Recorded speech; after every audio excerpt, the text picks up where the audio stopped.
ilitum karbi alam ta kevir rangji yang thek dulu mah angring dulu mah karbi atum alam karbi atum language non kevir rangji ang thek dulu lake UNESCO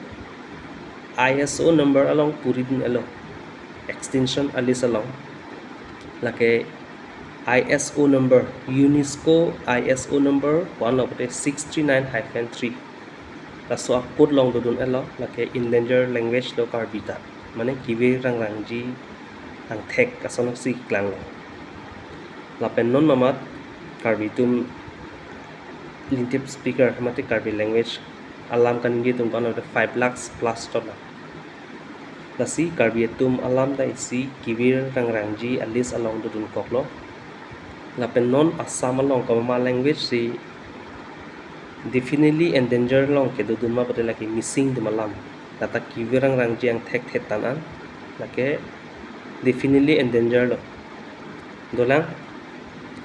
vulnerable endangered la ta missing atum dodun lo lapen arunachal along miri bolom atum alam miri tum language mate alam ta endangered long puridun elo latum ta definitely endangered kevir ji yang taxi thetan tum alam ke seta itum karbi tum non cherai kom unna itum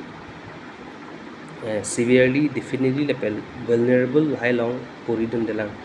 sta alis long bangke listed elo okay 639 ISO -3 along UNESCO along puridun lang kasi itum kachere bang kanang sot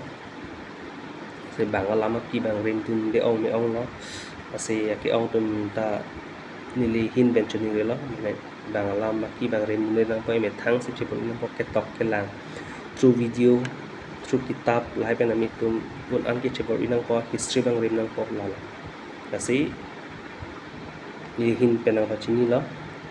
itum karbi dhorom do the text da kaprek ka dhorom da do the text da alam ki sivet oge bi sivet la cheng kon bang kanang so la se karbi alam pen un an ke trai phan nili video semar da karbi alam pen la se mi olo nili hin ba chikui bo ke kaprek alam na ninje thai san ko thoi pa la se non ke itum karbi tum lam ki bang ka chirim ba kanang sot lo